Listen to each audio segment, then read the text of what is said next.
Okay, good evening, everyone, and welcome to another episode of Happy Hour brought to you by NAP. We are the National Association of Adoptees and Parents, where it is our mission to unify the adoption community and elevate our diverse voices by promoting dialogue, understanding, and healing through education, awareness, and connections. I'm Marcy Keithley, Board President and host for this evening, along with Beth Story, helping out in the Zoom room. Jennifer, once again, is on vacation with her family exploring Michigan and Wisconsin, so she's got the evening off.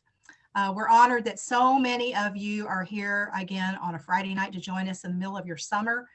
We appreciate that. It means so much to us that you continue to participate this evening, so thank you. Beth, do we have a little opening? You want to talk about housekeeping items? Okay, we also want to remind everyone that this is a public meeting with no guarantee that information or identity is confidential. Portions of this event are recorded and may be shared in our private Happy Hour group on Facebook. If you haven't joined us there, make sure that you do visit us on Facebook and follow us there for replays. Please remain on mute, raise your hand or screen or the virtual hand to be recognized. You may post your questions or comments in the chat room and we'll make sure that those get addressed. If you are experiencing a serious mental health event or suicidal thought, please contact a licensed professional or the National Suicide Prevention Lifeline. Okay, thank you. All right, so we're really excited for tonight to bring back the infamous Suzanne Bachner and Bob Rader. For those of you that are joining us or meeting them for the very first time, let's just learn a little bit about them, okay? Suzanne is an award-winning playwright and director. She is a domestic same-race adoptee, born, raised, and adopted in New York City through Louise Weiss Services. Her many acclaimed plays concerning adoption include Birthday, which we've had here on Happy Hour, Twin Studies, Alice Through the Looking Glass, We Call Her Benny, Brilliant Mistake, and her award-winning play, The Good Adoptee, which has toured to the London International Fringe Festival and all over the US, often in support of adoptee rights efforts. Suzanne was honored to have The Good Adoptee as part of NAM's launch and kickoff celebration. We did that, over a year ago? Has it been that long? Wow. Yeah. Like Wow. a year and a half. You helped us launch our organization. And Bob is an award-winning actor, writer, and storyteller. His trio of multi-award-winning solo shows, including Spitting in the Face of the Devil and Smoker, have toured all across the US and Canada to tremendous critical and audience acclaim. Bob is the dramaturg of The Good Adoptee, has facilitated its extensive US tour, and is an adoptee rights ally. You can visit Bob at bobrader.com. Together as partners in art and life, Suzanne and Bob run JMTC Theater, an award-winning international company that combines art and advocacy to raise both funds and awareness for their nonprofit partners through their theatrical work. The virtual reading of Suzanne Bachner's new play, Conversations with My Divorce Attorney, which I loved, by the way, starring Bob, launch its VIP run next week, and you can visit them at jmtctheater.com. So welcome, Suzanne and Bob, once again to Happy Hour. Thank you. Thank you so much. We have to say that. You're live from New York.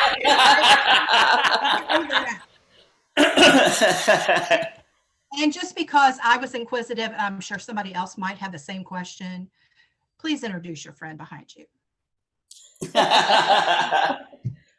This is Sydney, who is a recent acquisition, a birthday sloth from St. Pete, Florida, by way of my mom and dad. You can't exclude Sydney from these sorts of activities. So Sydney is here with us. We just didn't want to have any distractions there. We just wanted to introduce Sydney. But awesome. Yeah, we're really excited to have both of you this evening. And we've been talking about this particular topic about adoptee and the relationships for quite some time, the three of us, actually. Yeah. Yeah. Yes. Yeah. and how we thought how important that was. And this would be a great topic to roll out. And so let's just have a good chat about that. Great. Well, thank you. Thank you again. Thank you so much for having us back. We really greatly appreciate it. So I met Bob on stage when he was not Bob Rader, but actually this really evil character. And it was a stage in the East Village, the Crane Theater. And he was playing this character who is just pure evil and sort of a very sexy bad guy. So much fun. Such a great character. Really scary. And at the time, there were reviews that had said that Bob's performance was riveting. And it really was absolutely riveting.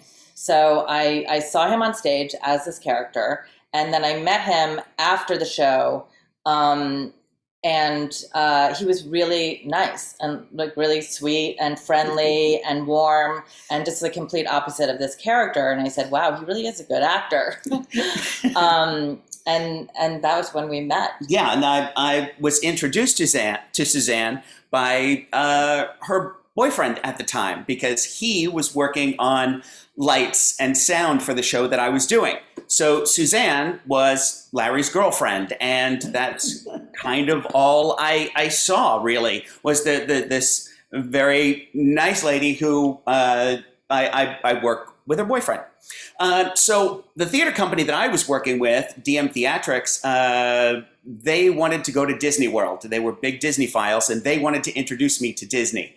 And I had been going through a really hard time at this point. I went through a really bad breakup. And after that breakup, I kind of became a bit of a hermit. I didn't hang out with anybody. I didn't talk with anybody. I really burrowed into my studio apartment. It kind of became what I called my fortress of solitude. And I didn't see anyone for really a year and a half. I mean, I went to work, I did shows, but after that, I went right home.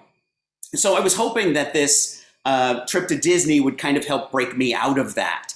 And during the planning stages, I found out that not only was I going with Frank and Michelle, but I was also going with Larry and Suzanne.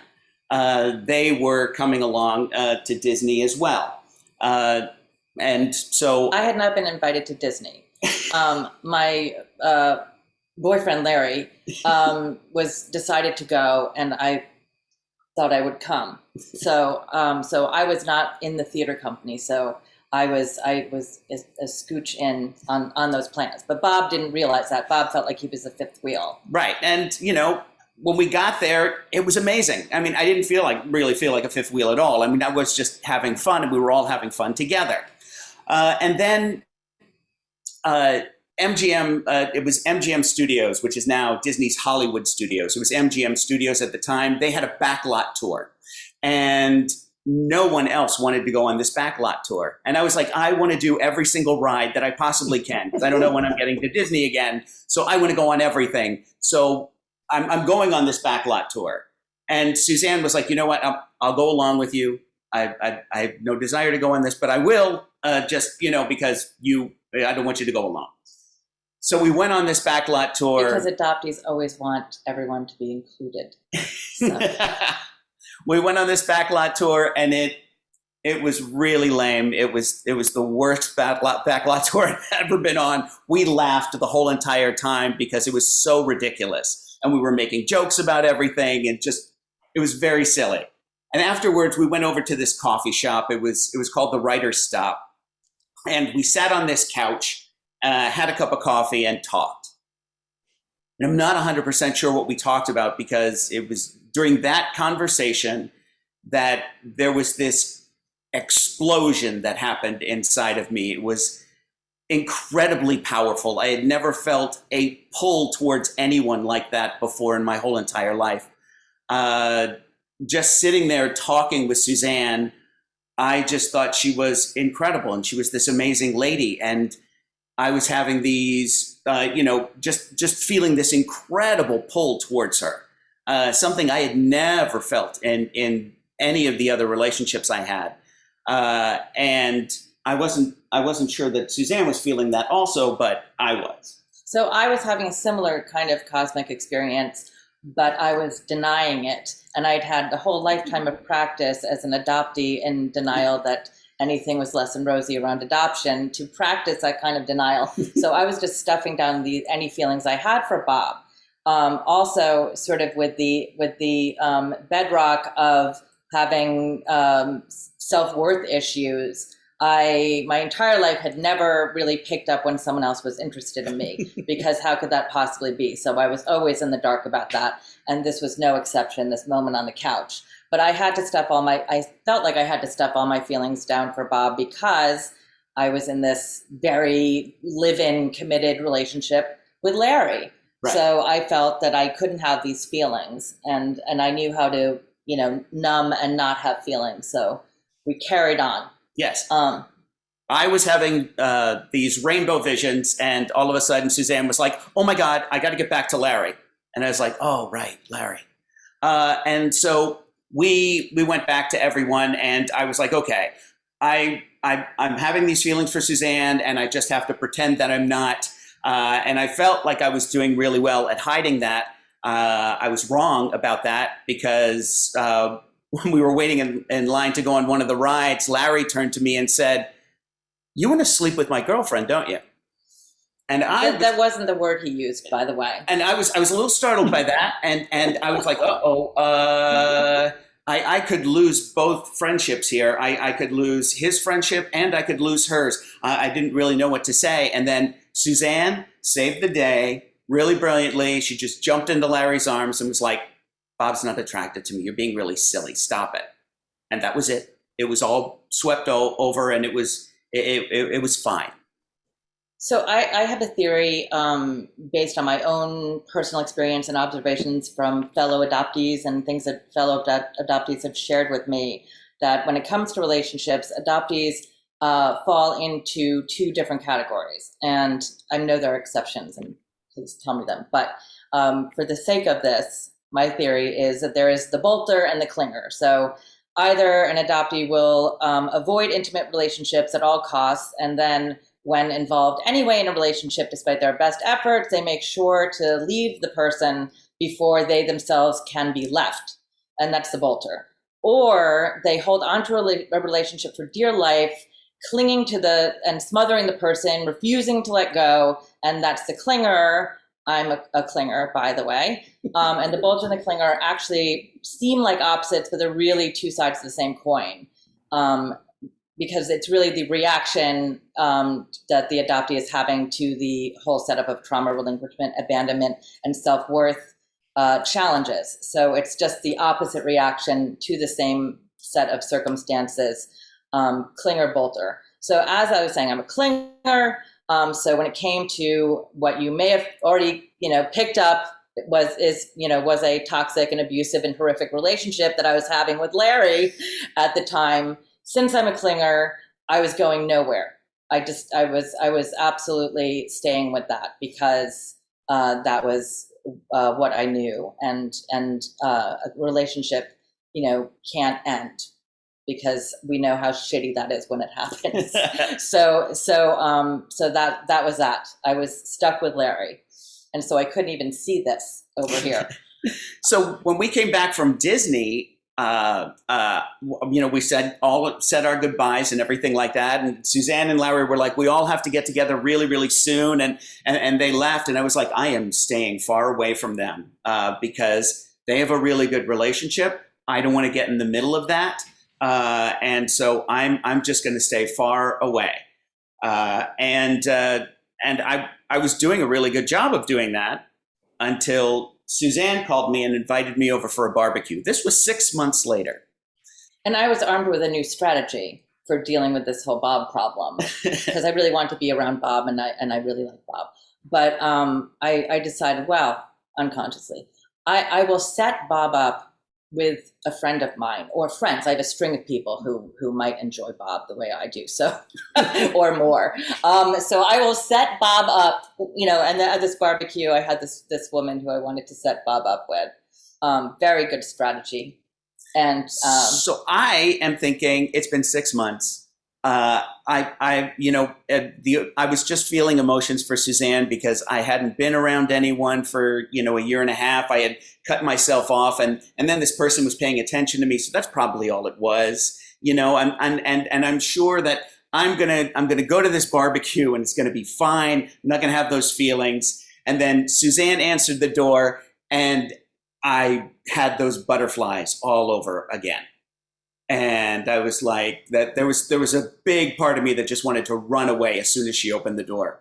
But I went in, and we had a great time. At the Right. barbecue. Clearly, you had those feelings because you were going to meet my friend, and you were so excited about that. Yeah, I did not care about the friend.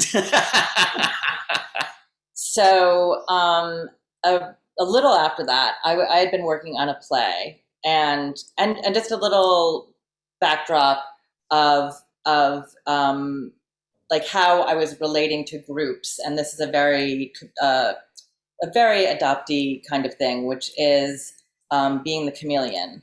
Because adoptees find themselves, in a foreign and displaced situation early in life, a lot of us are really good and have found that we're really good at being a chameleon and fitting in with any group. And really, it seems like this natural and delightful thing. But later, I kind of discovered, oh, that's actually a hardcore survival mechanism. And I actually had the benefit of having a really good fit with my mom and dad. But I was able to fit into any group, and I was just masterful at it. And I became an honorary Norwegian and an honorary Canadian and an honorary Trinidadian. And it didn't matter. I could just be right there. And be part of any group. And so I was part at that time of this theater group, and I wrote a play for them, and I wrote these parts for them. And so we lost one of and it was a very tight-knit theater group. And we lost one of the actors in it when the show is moving forward to a long run. And so I got to audition actors. I can't imagine who would be great for this role, but Bob Brader. So... And Bob Brader at the time was, as he described it earlier, was sort of this lone wolf. Yeah, I felt like I was going to be alone forever. I didn't want to be in a relationship at all. I wanted to be alone. And so once we started working together, I started to trust Suzanne.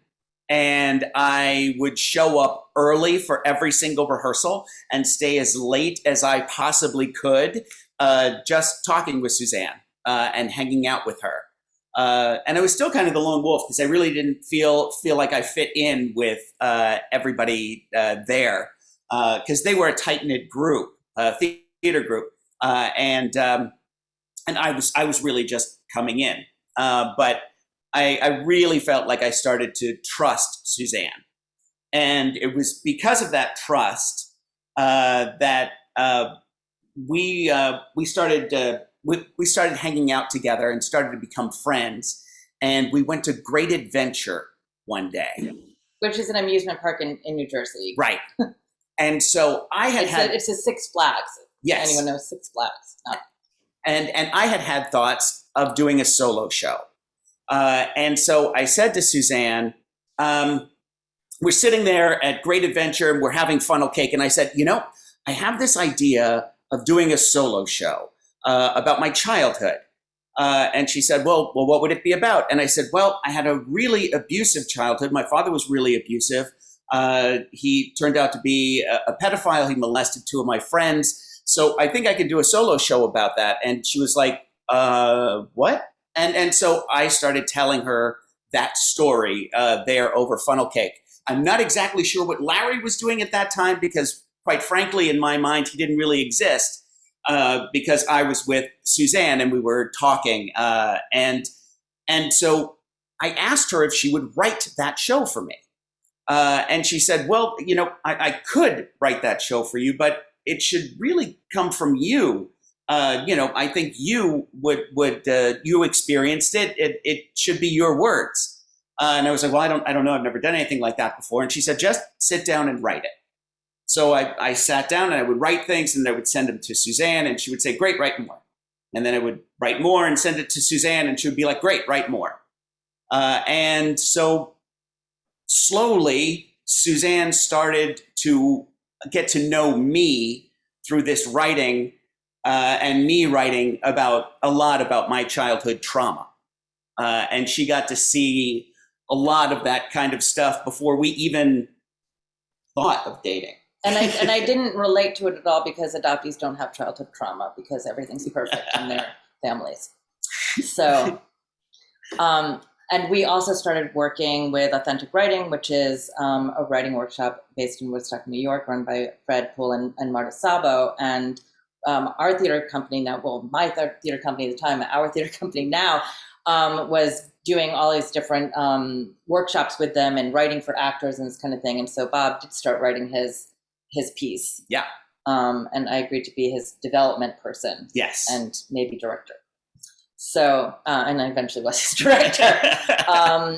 But we started getting to know each other through being friends, through working together, and through exploring these personal pieces. And I was writing actually an adoption piece at the time, which became, we call her Benny, in the same series of workshops. Right. So we just were getting to know each other in a completely different way than you necessarily had the opportunity to.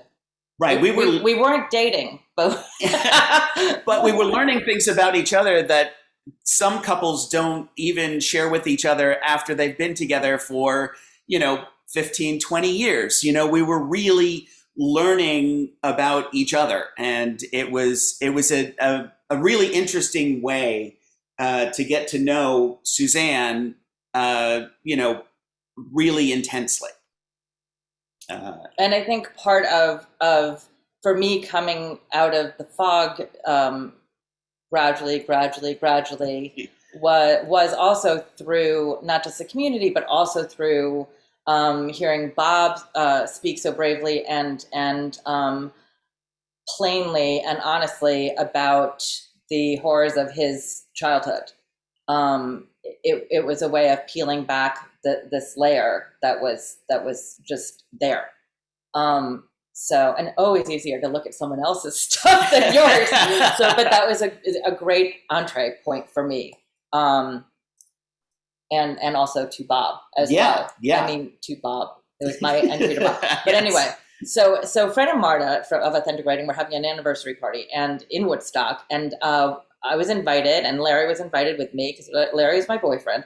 And he didn't want to go. And I asked the woman I set Bob up with, who is a friend of mine, no longer is, if she would come to this. And she didn't want to come because she was also doing Authentic Writing. And she didn't want to go. And so then I don't know, I thought maybe Bob would want to go. I said yes immediately. Instantly. I was like, absolutely, I'll go. 100%. So the plan was that we were going to go to Fred and Marta's anniversary party, and then we were going to go to Woodstock, where Suzanne's parents had a house. And then early in the morning, we were going to drive back because I had work. And Larry was on to something. He sensed something was up. Because, if I didn't know that Bob was interested in me, Larry certainly did. Yeah. Unconsciously, at least. Yes. So. And he held us up. I mean, he was like talking and like. He made us super late. Made us super, super late. So we saw Fred and Marta at the very end of the party. Yeah. We got there as everybody else was leaving. So we had a really nice conversation with them. We had some tea and relaxed, and it was great. And then Suzanne asked me if I'd like to see Cooper Lake, and I was like, sure. It was September. It was really cool outside. There was a gigantic full moon. It was gorgeous, and the moon was shining off of the lake. And we drove up to the lake, and we got out, and we were standing by Suzanne's car, and Suzanne was like, I'm cold. So I held my jacket open, and she came over and gave me a hug. And right there at Cooper Lake, Suzanne and I had our first kiss. And it was electric. Okay, and then 10 days later, I left Larry. And then 2 years later, and 1 month plus 1 month, yeah. we were married. Yes. And we just celebrated our 15-year anniversary together. Yes. And we recreated our kiss at Cooper Lake.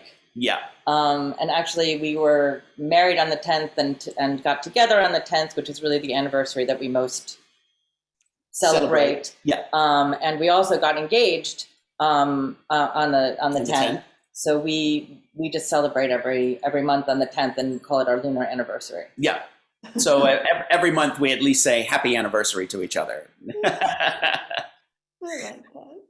So, I mean, the dynamics are really, with Suzanne and I, is that we feel really safe and seen with each other. That was a major foundation. Yeah. Of having this shift from me of being in a very abusive and dangerous situation, into being in a place that I could really breathe and feel my truth heard and reflected back to me a lot. And Bob just makes me feel very safe and very seen. And sometimes I think sees me before I see or know myself. So that's a nice gift. Yeah. And he's created, in a way, this mirroring. Adoptees don't have, as we know, genetic mirroring as they're being raised and growing up, apart from the people they're genetically connected to.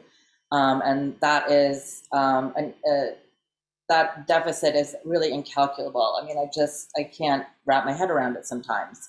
It's, sometimes you want to be back in the fog where you didn't know that stuff was going on. But basically, what so worked in our relationship was sort of getting away from the pack and getting away from groups and sort of being able to build something, just the two of us, where Bob could be invited to be a bit of a pack wolf, a pack member, and I didn't have to be a chameleon. Yeah. And so Bob he can't create genetic mirroring, obviously, for me, but Bob created a mirroring for me where I could see these missing pieces of myself, because I didn't have to put on the artifice of the Suzanne Bachner I had made for so many years when I was growing up without all of those pieces to kind of answer those questions. So I didn't have to put those on anymore.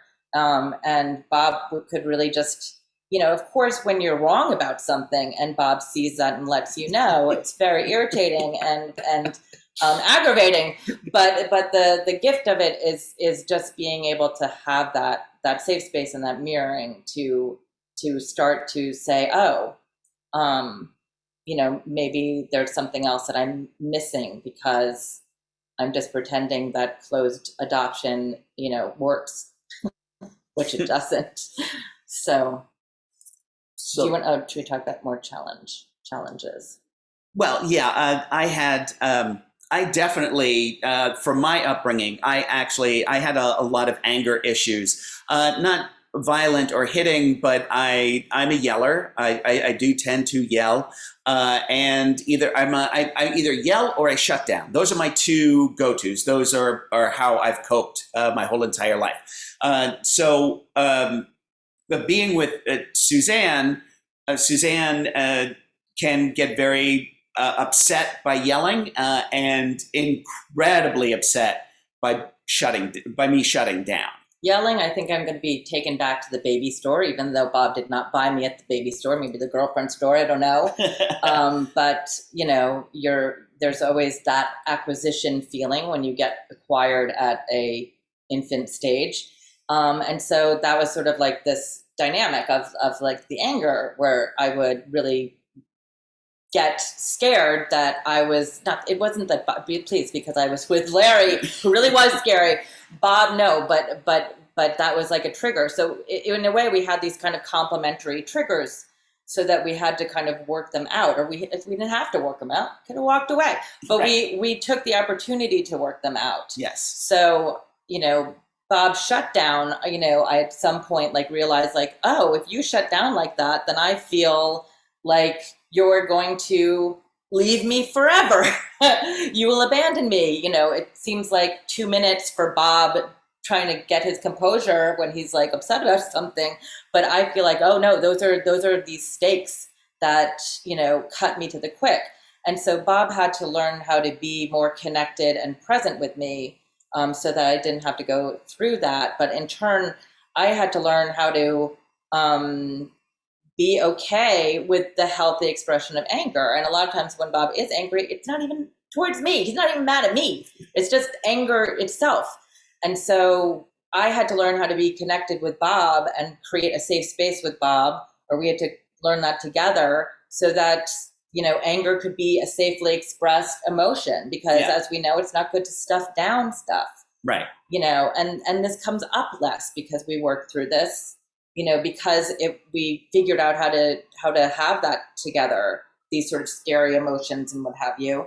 And so there's less volatility because we're just like, oh, you're still here, you know, oh, like the world didn't end or what have you. Right. So I think sometimes, you know, like having something that's a trigger, if you're in a situation, in a safe situation, to work through it, it's a wonderful invitation. Yes. I mean, it's a pain in the ass. It's challenging, but it's a great invitation. But I will also, I do also want to say that in writing "Spitting in the Face of the Devil" and having someone in my corner who was helping me with that, writing that show really helped me get rid of a lot of that stuff. You know, someone used to tell me that you know, well, you should write about these traumas that you have, and sometimes that really helps. It helps with the trauma itself. And I never believed that. I always thought that was a crock. That is until I did it myself. And then I realized how therapeutic it was to be able to put it down on paper and have it there. It's there. It's not here anymore. And I was able to, because I had someone who was there for me, and I was able to write that stuff and get it out.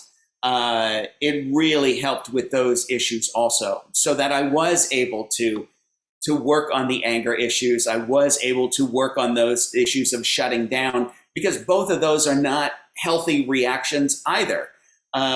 So being able to work on that and have healthy reactions to things, it was really important.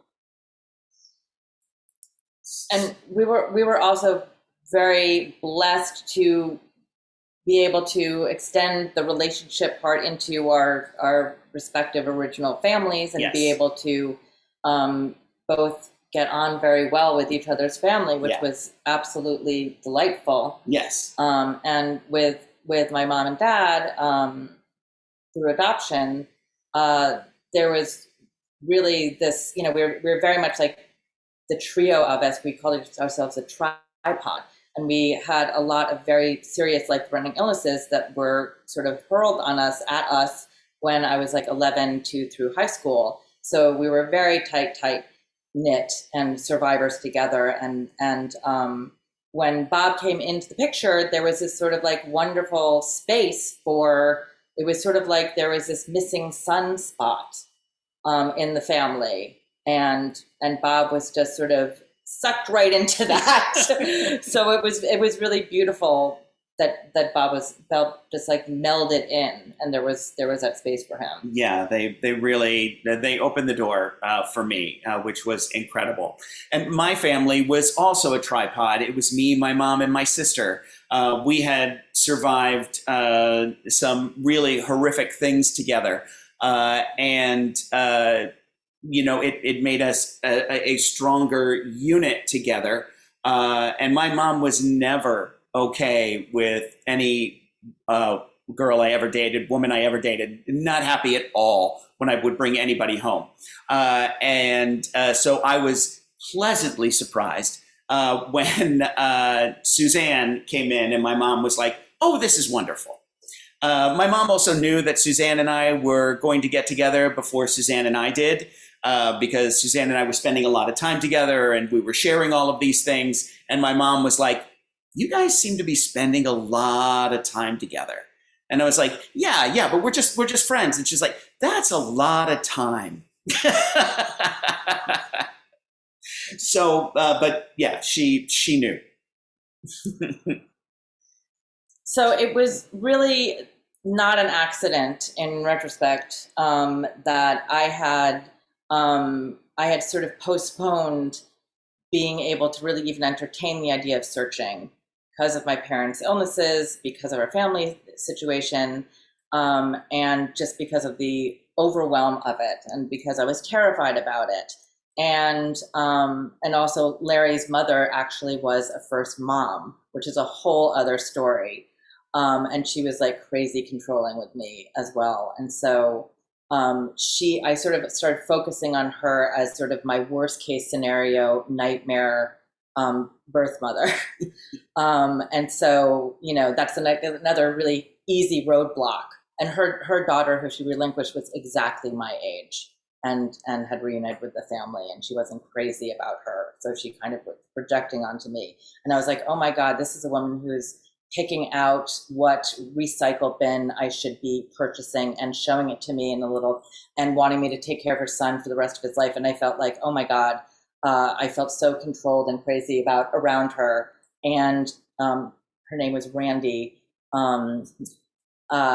So it was just this scary thing that I was just like, oh, I might have an upsetting experience searching. So I can't search, but I had this like person who was like sort of living, breathing, evidence of this. But anyway, the non-accident around this was that it was no accident that it was like really very shortly after Bob and I started our lives together that I all of a sudden wanted to search. All of a sudden I could search. And it was just one of those things where all of a sudden I was in a position where I was completely supported to be able to do that. So I couldn't tell myself even that I wanted to search. It was such a thing. And then all of a sudden I said, because he was not pressuring me, he knew I was thinking about it. And then it was, Bob, I have to search.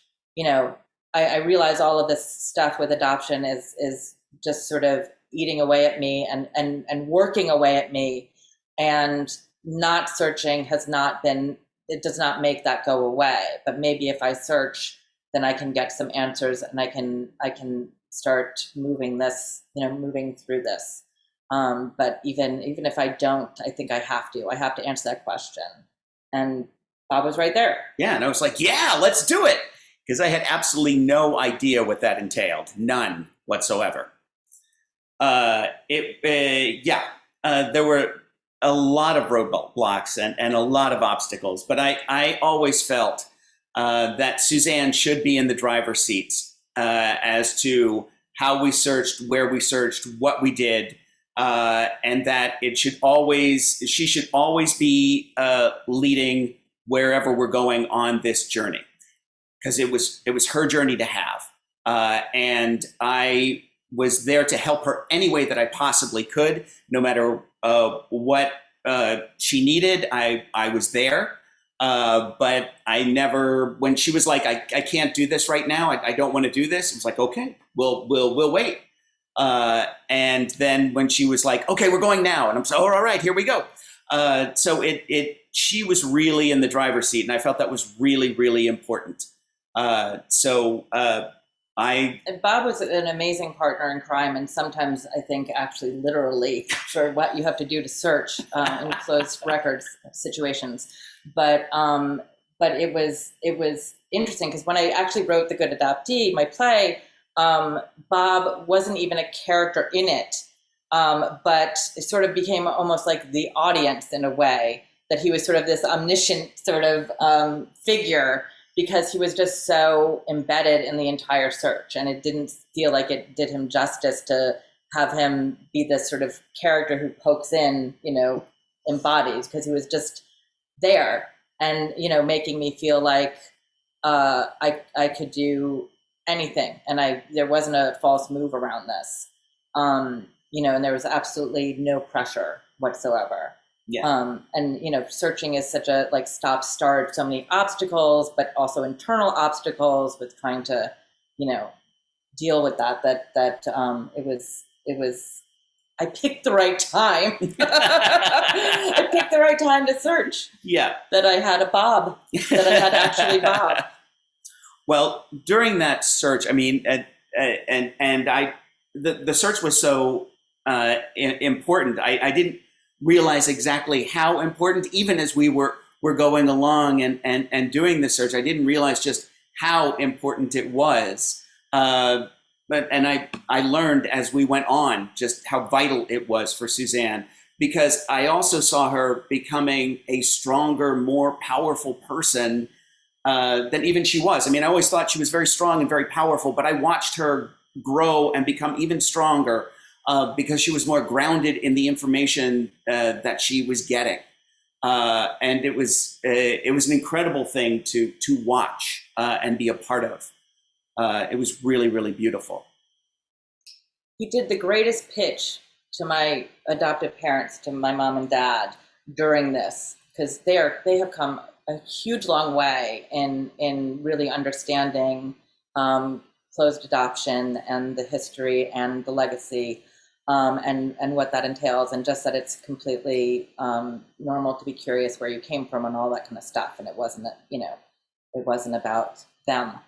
And so they've become wholly much more supportive. Yeah. But Bob said to them at some point, Suzanne is learning more about herself. And so the beautiful thing is that she's able to share more of herself with all of us. And that really resonated with them, and they got that. So I'm glad you found that place with them, because I couldn't handle them during the search. Bob could, I couldn't.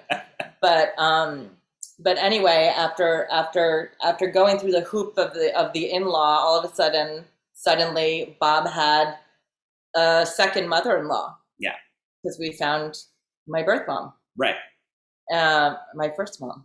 Yeah. And her name is Rusty. Yeah. Which was very odd because Larry's mother was named Randy. And so how many times I've slipped up with that was very, a lot.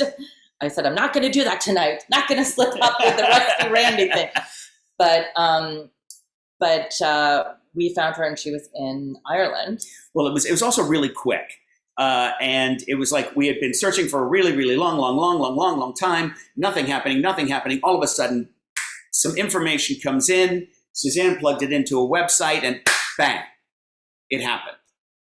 And I was like... And I wrote a letter. Yep. And then the next morning, I got a call, this is your mother. So it was that quick. And so I have a whole lot of trust issues because of me growing up. So when this woman called up and said, I'm your mother, I was like, are we sure? Are we really sure about that? I was like, what can we do to make sure that that's really true? I mean, I am really happy about this, but I don't know. And so Suzanne. So I wanted to, this is actually, I mean, just to put this in context, I was searching, we were doing this search in a time that was right before consumer DNA hit. So this is not a time where we were not using DNA to search. But at that point, you used it to confirm, like a paternity test. You used it to confirm. And, my adoptee group, who were amazing people, said to me, and very supportive at the time, they were just like, okay, if you reach out to her and you ask her to confirm her identity with DNA, then she should be fine with that if she's your first mother. Of course, that would be why would she object to that? I was like, yeah, okay, so I'll do it. So, so I reached out to her, and of course, she was weird about it. She was totally fishy about it. Trust issues. Yeah. So, and we had exchanged photos, and it's just that it's not. I mean, she does look like me a bit as an adult, but there were pictures of her from when she was 22, which is when she relinquished me. And there are two photos where she has red hair, hence her name Rusty, where she looks like my twin. I mean, when I was 19, I looked exactly like that. And my trust issues are so bad that I was like, she stole a picture of Suzanne. Where did she get that picture of Suzanne? Because it really looked like her. I was like, where did she get that picture? That's really weird that she stole a picture of Suzanne's. That's how bad my Bob nerves was were. not like throwing a wrench in the works and I being said- like, I don't think it's your work, but she was like, I very s- carefully. I very- said almost nothing Yeah. except that let's just be sure. Because I, But when you are close to someone, they can say nothing and you can read their thought bubble. So that is, but at any rate, but there were other fishy things going on because I did ask her. That was weird, but she agreed to do it. So I got this DNA company, and we sent her. We were sending her thing off to Ohio. She had an address in Ohio. The DNA thing was in Ohio. Her address was in Ohio, and she was working for a Nobel Laureate in Nobel Ireland. laureate. And her address that I had to send this DNA kit to was like no number and no zip code. It was just like that house on that street, Ireland. Like it was like a very fishy address. It looked crazy. Yeah. And then we're waiting for it to come in. She said she's done it. It doesn't come in. So her sample gets lost by FedEx. And I'm on the phone with FedEx people, like this guy, Chris, I will never forget him, like trying to and all of this time, Bob is like, see, the world is horrible and you can't trust anyone. And I knew it. I didn't want to be right about this one, but I knew it, and you could just see it. You could see it happening. But thankfully, we did get another one out to her, and she did do the test, and it was 99.95% a match. I was never So that happier was in it. my life to be wrong. So then we went, and I was speaking to her a lot on the phone, and my real honeymoon phase of this reunion was really when I was on the phone with her. And it was there was a purity around it, and it was just, and Bob didn't even speak to her on the phone. I think I put the phone out so he could hear her because she had this just melodious, really gorgeous beautiful voice. And I felt like when I was listening to her voice, I was like sort of coming into existence, from all of my missing pieces. I felt like, oh my God, I'm actually sourced from a human person, and there she is. And I mean, I could talk for her for hours. I don't know what the content was of our talks. I was just in this drug-induced fever pitch over speaking to her. And then we got to meet her. Because Bob had the great idea. I wanted to go to Ireland. I was like, oh my God, I have Irish roots. I didn't know this. And I've always wanted to go to Ireland. I've had all these Irish pulls for my whole life. And then she didn't want me to come. She wanted me to come to New York. She wanted to come to New York to meet us. And I said, well, the last time we were in New York, things didn't go that well. So Bob had this great idea. I said, why don't they had a house in Pensacola, and I was like, why don't we meet in Florida? And we'll drive to Pensacola, and we'll all meet in Florida, and we can have our car, and we can be there, and if things get really bad, we can leave. So we will have a little bit of control in this whole thing. And so we went to Pensacola, and Suzanne arranged to have a meeting with Rusty in the Courtyard Marriott in Pensacola. Where we were staying. Right, where we were staying. She was coming. And now I know why Sydney had to be part of this presentation, because it was our anniversary the week that this was happening. And she gave us a bear. Yes. And that bear was with us in the hotel room and in our car for like forever after. Yes. So that's why Sydney had to be the sit-in for the bear. But this is where my anger at Oprah Winfrey just like spouted up and will never go away, because all of the 90s reunions that Oprah facilitated and showed us on TV were nothing like the meeting that I had with Rusty, where I could not feel present. I was in such shock. I felt like every cell in my body was never supposed to come into contact with like cells. And I was in absolute agonizing shock. And and I'm a clinger. I'm a very huggy, and this is why Bob is such a wonderful partner for me, because I'm extremely demonstrative and, love hugs and stuff. And it's not that Rusty is not, but she was raised in, she was an Army brat, and she, speaking of chameleon life, she had to travel all over the place and fit in and be in all different places. And she is a very, I don't know, she's not a very emotional at the offset kind of person, and she could not handle this meeting either. We were great on the phone, and then we had this meeting, and it was just like shock. And she like, I don't know. I mean, we did hug eventually, but I don't know. It wasn't at the meeting. It was very challenging. So, and our whole thing was that we were just going to meet just us, and then Bob was going to meet her the next day, and I was going to meet her family the next day.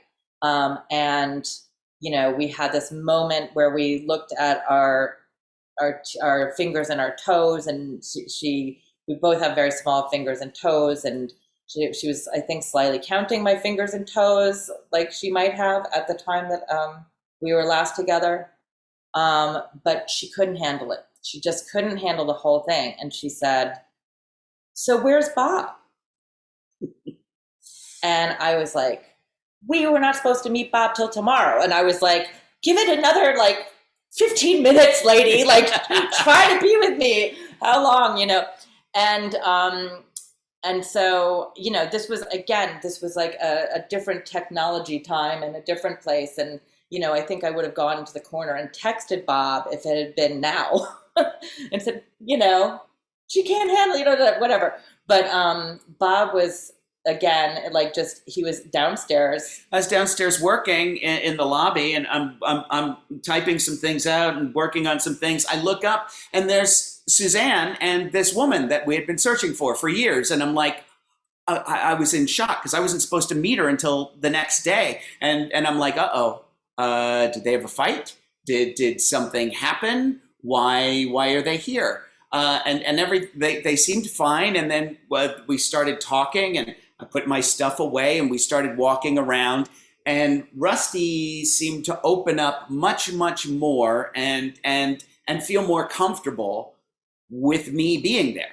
When Bob was there, Rusty was not self-conscious, and there wasn't this weight of the difficulties around the relinquishment and of all of this other stuff. It was just not there. He was like this great distraction.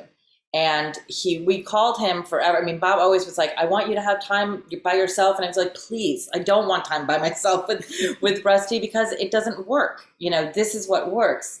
So we call Bob the lube, because that is what facilitated the connection. And even though Bob didn't want to be at the center of it, and he wasn't, sometimes he was just like a chaperone, so we ended up going to the beach.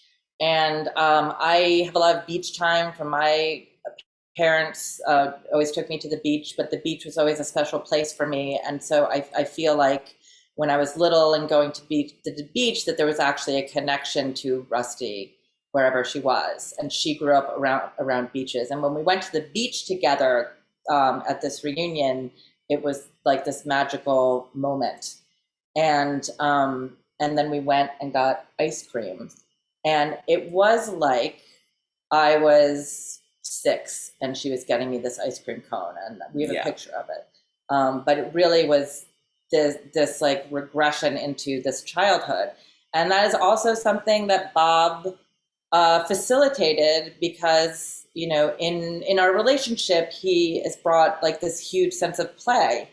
He's an actor, he's a goofball, but it's something that's part of our relationship, I think, because we started doing theater together, but also because of Bob's sunny disposition in contrast to the horrors that he has survived.